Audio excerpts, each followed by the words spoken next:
Saludos a todos, mi nombre es Denis Sloan. Este es el informe semanal del Movimiento Garrochista. Hoy es viernes 26 de agosto. Y en la preparación de una evaluación estratégica, no solamente esta semana, sino en general, es muy importante, como dicen, empezar de arriba e ir abajo, no al revés, no empezar de lo más bajito para tratar de llegar a una conclusión general. Pero eso de arriba, desde arriba hacia abajo, a veces se malentiende, no está muy claro. Tenemos que empezar con las causas para pasar a los efectos y no al revés, por razones más o menos obvias. Si uno hace todo un catálogo de los efectos en el cuadro político y económico que hemos visto en la semana, eso quizás nos dé una idea de lo que está causando la situación, pero no necesariamente. No hay ninguna cantidad específica ni un número infinito de descripciones de efectos, por más importantes que sean estos efectos, que nos va a dar una idea de la causa que está produciendo eso. Nos interesa la causalidad en la actividad política, por la misma razón en que interesa eso en la ciencia, en general, la ciencia física o la ciencia de la economía o la ciencia de la música, que también es una ciencia, y es que solamente el conocimiento de las causas permite actuar de manera eficaz para cambiar la trayectoria, la direccionalidad, cuando las cosas no van muy bien, que digamos. Por más que tengamos un impacto en los efectos, eso no necesariamente cambia la trayectoria en general. Y esto a veces requiere cierto tipo de disciplina intelectual para proceder de esa manera, por razones que también vamos a abordar, además de discutir esa situación estratégica. Ahora, empezando por esa parte de las causas, para luego proceder a los efectos, si bien los efectos visibles esta semana parecieran más importantes y sí son muy dramáticas las situaciones en Ucrania y en otros lados esta semana, quiero empezar con el hecho de que el euro esta semana cayó a un nivel no solamente de menos de $1, porque había llegado a la paridad, eso ya era una cosa extraordinaria que no había ocurrido en décadas, pero bajó a 0.993. Y todo pinta que eso solamente es el comienzo, porque va a seguir bajando la paridad del euro por varias razones, y esto nos lleva a las causas. Para empezar está el problema del gas natural, y todo el mundo comenta esto cuando habla del problema del cambio del euro. Hay el hecho de que por las sanciones suicidas impuestas a Rusia por parte de Estados Unidos, en la Unión Europea, la OTAN en general, Rusia ha reducido el flujo del gas natural hacia Europa a un 20% de lo que había sido. Eso en el Nord Stream 1. En el Nord Stream 2, que iba a suplir los suministros, pues eso no está funcionando porque las sanciones no lo permiten.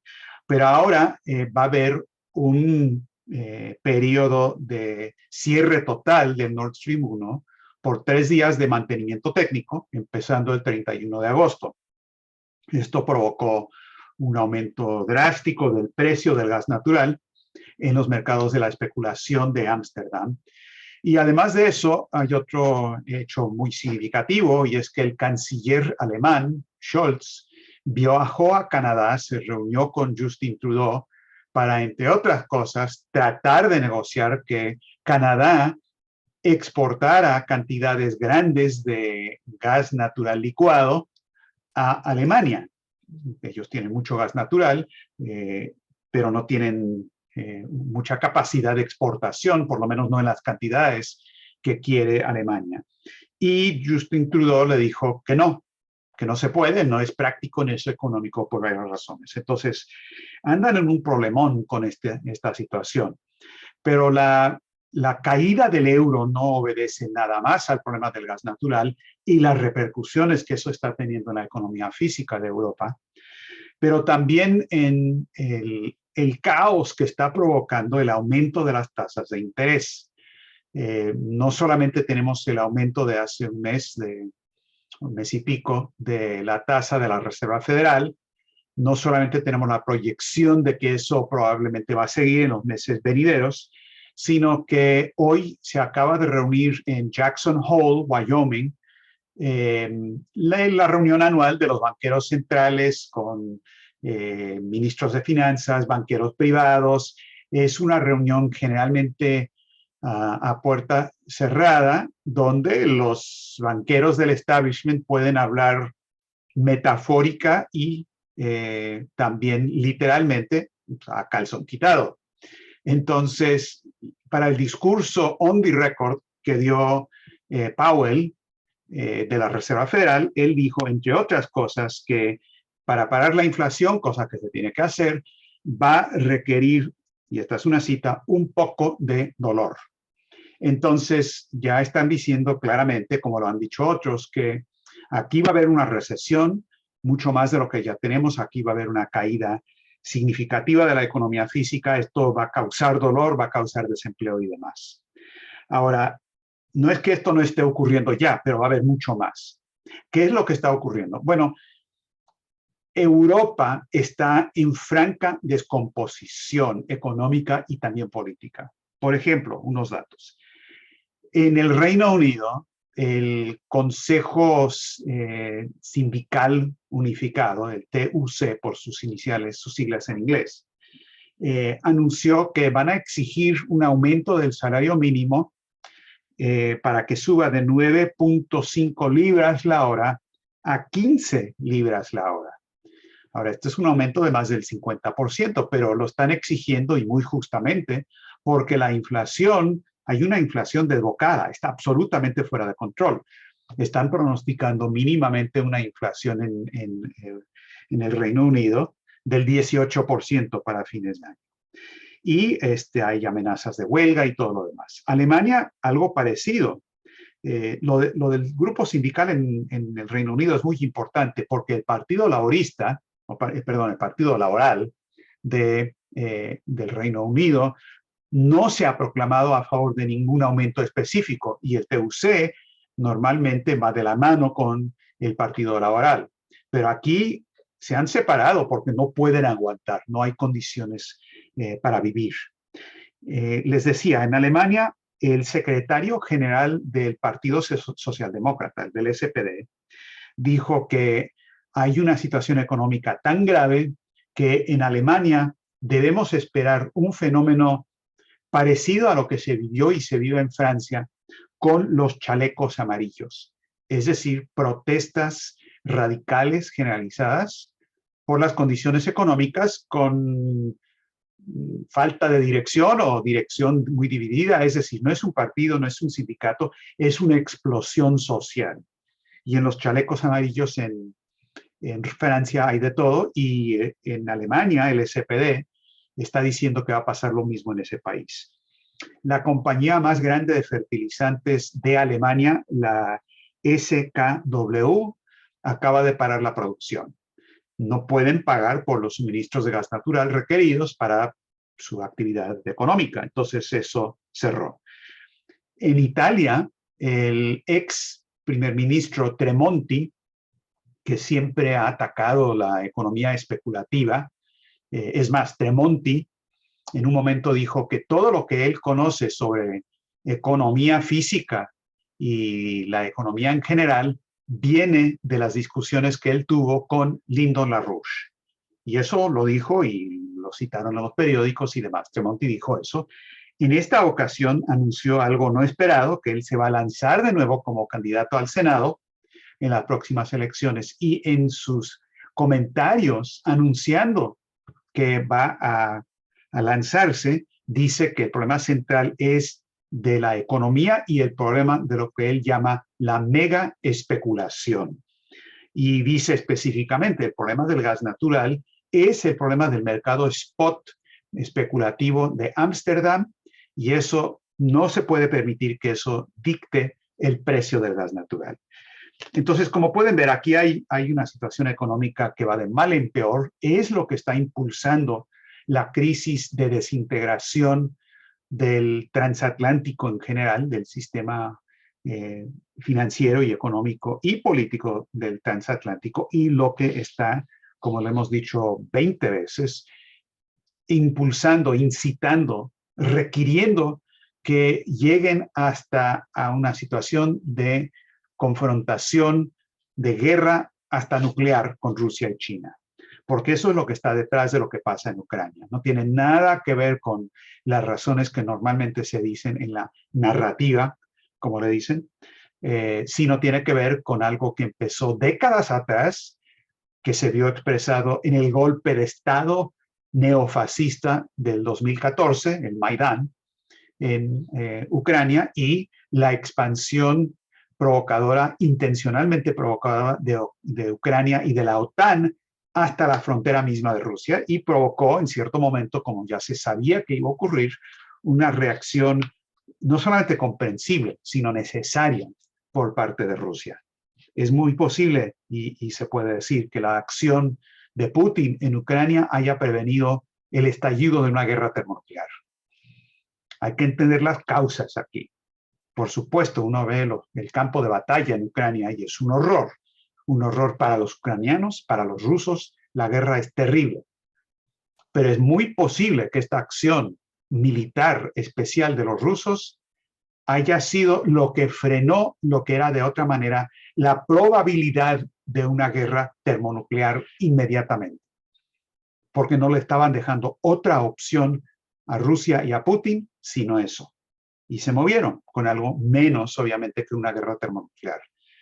Ahora, si piensan que esto es exagerado, que no es tan así, bueno, los remito a las declaraciones de esta semana de la que va a ser la primer ministro del Reino Unido, Liz Truss, probablemente en las próximas elecciones.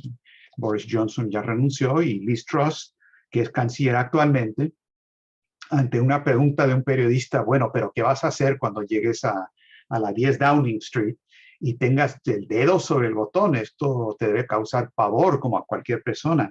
El periodista dijo, yo me sentiría físicamente enfermo de estar en esa situación.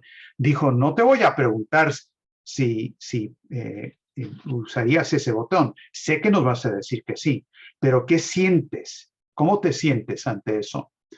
Y Liz Truss, fría, como la nieve en la Antártida, como es ella, dijo, yo creo que es una responsabilidad importante de la primer ministro y estoy lista para hacer eso. Y luego recalcó, porque si acaso alguien tuviera la duda, dijo, yo estoy lista para hacer eso. Entonces, yo creo que esto nos da una indicación de lo que está pasando. Afortunadamente hay gente que, además de lo que decimos nosotros, que habla sin pelos en la lengua sobre la situación. Esta semana el ministro de Defensa de Rusia, Sergei Shoigu, en una reunión en Tashkent de los ministros de Defensa de la Organización de Cooperación de Shanghái, y los jefes de Estado, jefes de gobierno se van a reunir más tarde en septiembre, creo que a mitad de septiembre, pero los ministros de defensa se reunieron y Shoigu dijo muy claramente que el asunto es así. Dijo, el conflicto en Ucrania no es más que otro pretexto para agotar estratégicamente a Rusia, para eliminar la rivalidad y advertirle a otros estados que estén buscando una política exterior independiente. Y esto es correcto, que Ucrania, como dijo Putin una vez, si Ucrania y la confrontación ahí no hubiera existido, lo hubieran inventado. Porque no tiene que ver con Ucrania, tiene que ver con la intención de someter y forzar que se arrodille Rusia y China para que sobreviva este sistema genocida, especulativo, caduco. Ryabkov, el viceministro de Relaciones Exteriores, dijo que Rusia está dispuesta a tener negociaciones sobre el nuevo Tratado de START, sobre las discusiones de desarme, pero no vemos ningún compromiso del lado de Estados Unidos. Si es que existiera, estamos abiertos a eso, pero honestamente dijo, no vemos que ellos estén interesados en tal discusión. También esta semana se reunió en Kiev un grupo que se llama la Plataforma Crimea, organizado por Zelensky, es decir, organizado por sus controladores británicos, que junta representantes, jefes de gobierno y demás de muchos países para exigir, y no solamente exigir, sino planear que Crimea tiene que regresar a manos de Ucrania. Y esa es la intención y en eso andan con los ataques y todo lo demás. Ahora, uno puede cuestionar la manera en que Crimea regresó a Rusia. Yo no lo cuestiono, creo que la historia que indica claramente por qué Crimea, la gran mayoría hablan ruso ahí y siempre han formado parte de Rusia, por qué hubieran votado de la manera en que lo hicieron, más del 90%, con la idea de regresar a Rusia. Uno puede cuestionar eso si desea hacerlo y hacer estudios históricos, pero el hecho es muy simple. Esa es una línea roja absoluta para Rusia y si se cruza esa línea, Rusia va a responder. Y ese es el asunto nuclear. Entonces no hay que andar en rodeos con esa situación. Ahora, tenemos una situación en Ucrania donde las fuerzas militares en el campo de batalla de Ucrania no les va bien. Es difícil saber los detalles porque es guerra, pero muchos de los informes de gente experta, el coronel McGregor de Estados Unidos, Scott Ritter, informes de Willy Wimmer de Alemania y otros indican que la proporción de bajas del lado de Ucrania es una orden de magnitud superior a lo que está pasando con Rusia. Rusia está ganando en ese sentido. Pero lo que sí puede hacer Ucrania, es decir, lo que sí puede hacer Londres y Estados Unidos, que están detrás de Zelensky, son dos o tres cosas. Número uno, una guerra de guerrillas al estilo de lanzar ataques con drones, aviones automáticos a Crimea, cosa que han empezado a hacer. Lo que han hecho es también ataques de artillería a la planta nuclear de Zaporizhia y luego echándole la culpa a Rusia, ¿no? Como si Rusia le estuviera disparando a la nucleoeléctrica que ellos mismos controlan. Y también algo muy importante es fomentar las actividades terroristas de grupos de milicias nazis en diversas partes del mundo, incluido dentro de Rusia.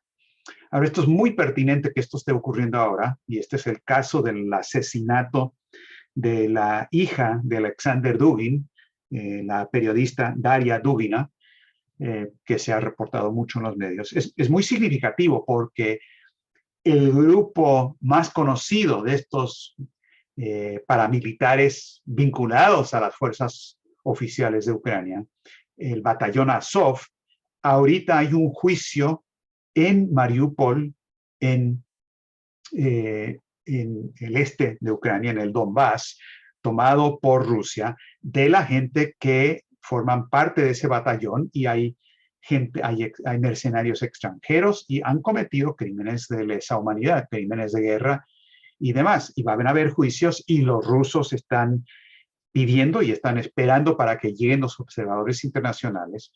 Y ahí tienen una cantidad de información que le va a causar grandes dificultades a Kiev y también a Washington.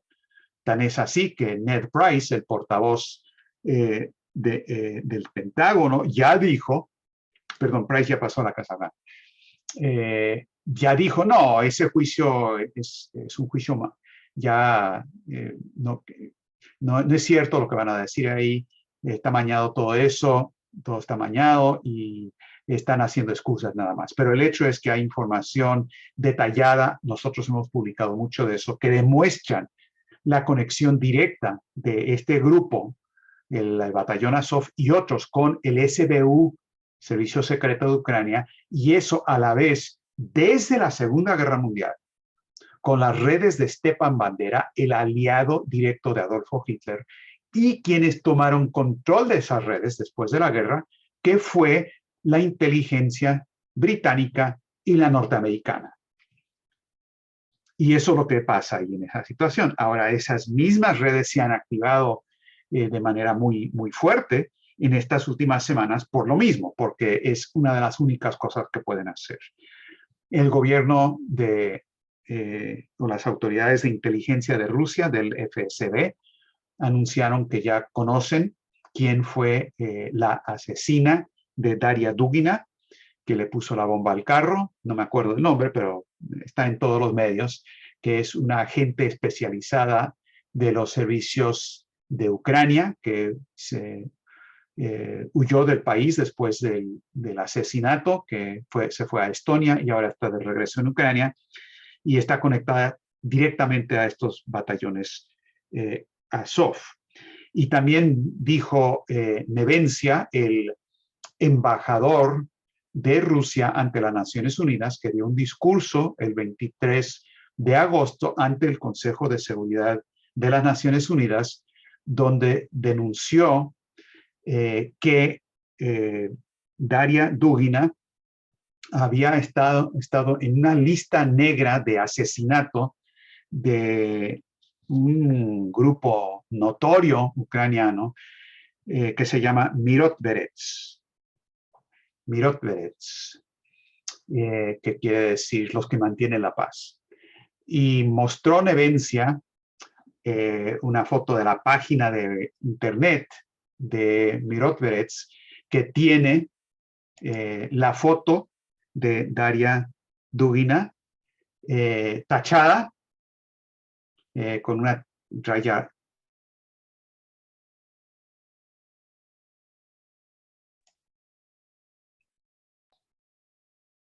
Un momento, por favor. No sé si todavía está silenciado mi micrófono, pero que no. Espero que no. Entonces, tachada la foto y con la frase liquidada. Ahora, este grupo Mirotverets es muy conocido, ha sido denunciado, ha existido desde el 2014. Hay, dicen algunos, centenares de personas en esa lista. Muy difícil saberlo por la manera difícil en que funciona su página web, pero lo que sí es un hecho es que varias personas que luego salieron asesinados, como miembros del Parlamento de Ucrania, gente en Rusia y otros, antes habían sido señalados, indicados en esa página de Mirotverets.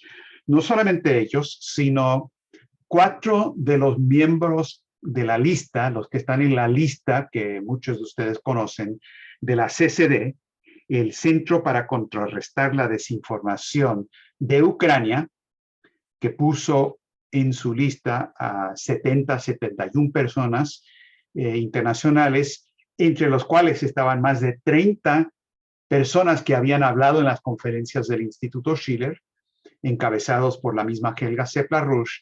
Resulta que el Mirotverets también puso en su lista de ataque, la lista negra, a Helga Sepla-Rush, a Harley Schlanger, el portavoz del Instituto Schiller y de la organización de la Rush. También puso a Ray McGovern, que ha hablado en muchas ocasiones en nuestras conferencias, ex agente de la CIA antiguerra, y también está Tulsi Gabbard, la ex congresista de Estados Unidos. Ahora, esto lo tomamos muy en serio.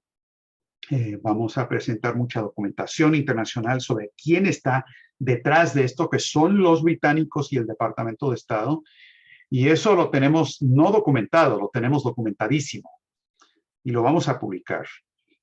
En el momento en que se van a realizar los juicios públicos con presencia de observadores internacionales del batallón Azov en Mariupol. Entonces, es muy peligroso, pero también están muy expuestos. Y lo que vamos a hacer es precisamente exponerlos ante la comunidad internacional. Ahora, el problema que tienen, para resumir el cuadro estratégico, que tienen la City de Londres y Wall Street, es que están tratando de mantener control políticamente de un mundo que, por un lado, se está tumbando, está cayendo su sistema financiero. Ese es un hecho y eso no lo pueden cambiar. Eso cae sí o sí. La cuestión es si logran ellos mantener también control político para imponer la austeridad que se requeriría para que ellos mantengan control de la burbuja especulativa. Lo que Powell llamó un poco de dolor. Y si pueden hacer eso justo en los momentos en que buena parte del planeta y la población del mundo no quieren saber nada del sistema caduco, no quieren saber nada de la guerra que están provocando, no quieren saber nada de las sanciones y lo están expresando claramente. Lo que está pasando con la Organización de Cooperación de Shanghái, lo que está pasando en los BRICS, lo que está pasando en las negociaciones de la iniciativa de la Franja y la Ruta, la discusión de los sistemas de cambio y comercio que no se basan en el dólar y así por el estilo. Es decir, hay gente en el mundo que no están aceptando lo que se les ofrece, las opciones que les presentan.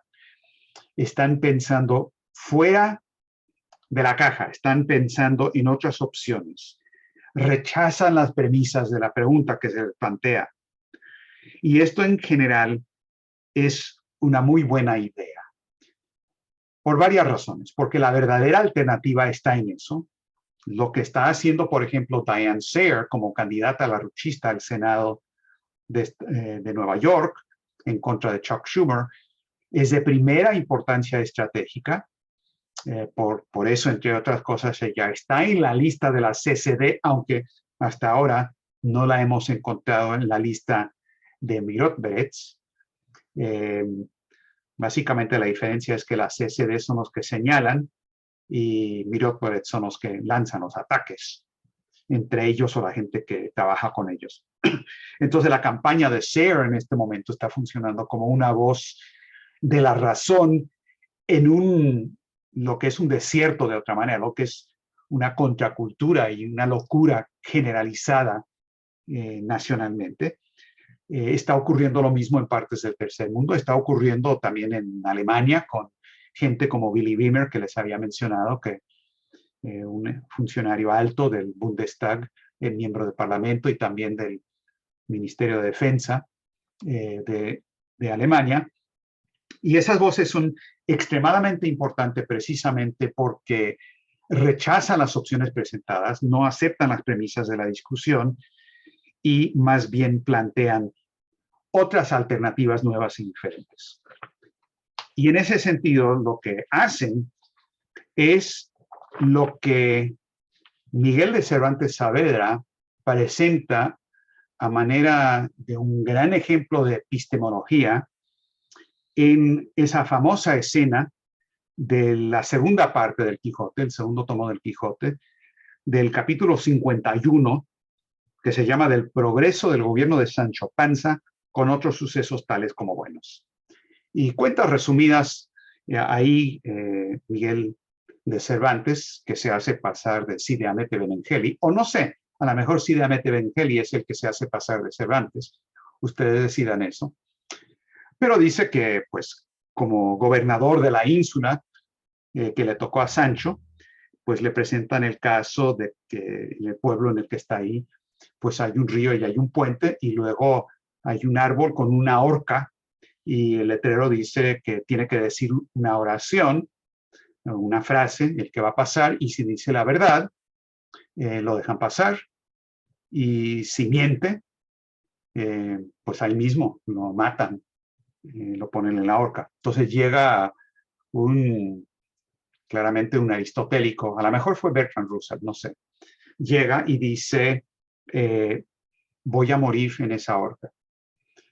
Entonces, bueno, eso obviamente causa gran conmoción, no saben cómo resolverlo y van y hablan con el gobernador Sancho Panza para que lo resuelva. Y él tiene varias sugerencias de cómo hacerlo. Por ejemplo, pues hay que partirlo a la mitad y la mitad que dice la verdad que pase y la otra no. Y bueno, le explican que eso no funciona muy bien. Y termina diciendo Sancho lo siguiente. Dice, bueno, con todo eso, que le dejen pasar libremente, pues siempre es alabado, más el hacer bien que mal. Y luego se acordó que su amo Don Quijote le había dicho la noche anterior, cuando la justicia estuviese en duda, me decantase y acogiese a la misericordia. Ahora, esto es muy interesante porque Sancho Panza, por diversas razones, no está aceptando las opciones que le presentan y sale con una solución justa, misericordiosa, correcta y que redefine la pregunta que le están haciendo desde una perspectiva superior. Y eso mismo, tenemos que actuar no al nivel de Sancho, al nivel de Don Quijote, tenemos que actuar al nivel que en ese instante actúa Sancho Panza antes de que lo domine el hambre y se va en otra dirección. Pero en ese momento, con ese tipo de orientación, de buscar las soluciones y organizar alrededor de las soluciones que rompen con el marco existente porque ese marco nos va a destruir a todos.